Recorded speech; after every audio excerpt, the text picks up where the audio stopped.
Bag দে। আমি পারবো, হাট তুমি চল।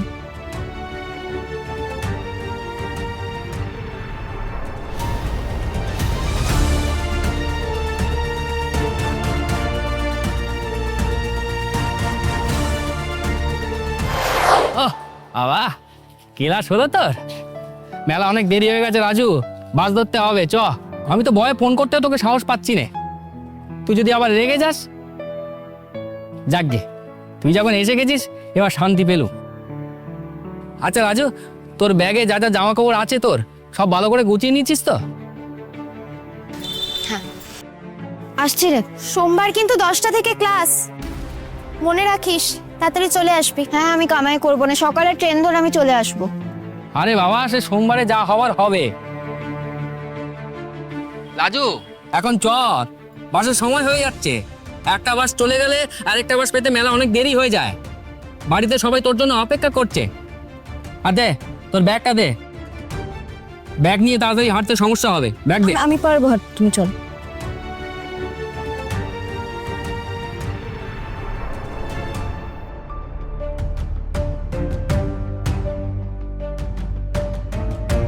এ কি, এই রাস্তা আটকে দাঁড়ালো কেন? ওদের দেখেই দাঁড়িয়েছি।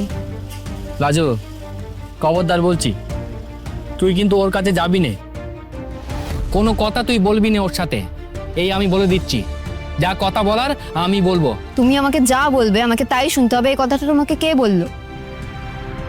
কালই আমায় গায়ে ফেরার জন্য তুমি আমার হাতে পায়ে ধরে আমাকে রাজি করেছিলে, আমার সব শর্ত তুমি মেনে নিয়েছিলে। রাজি তুমি আমাকে জোর করছো।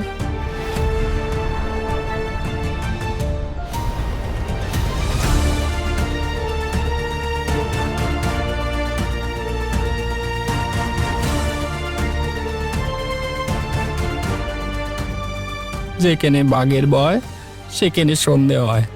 এই লোকটা আসার আগেই রাজুকে নিয়ে যদি চলে যেতে পারতুম সব থেকে ভালো হতো।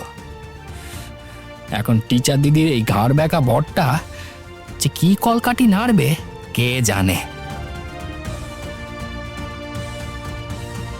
আসলে আমি কাল তোমাকে সব বলার জন্য অনেকবার ফোন করেছিলাম, তুমি একবারও ধরোনি।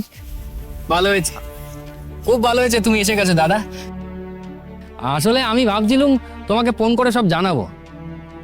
আমার আর লাজুর মধ্যে না মিলমিশ হয়ে গেছে। ও খানিক ঝামেলা রাগারাগি করে চলে এসেছিল বটে, কিন্তু আমি তো জানি লাজু আমাকে ছেড়ে বেশি দিন দূরে থাকতে পারে না।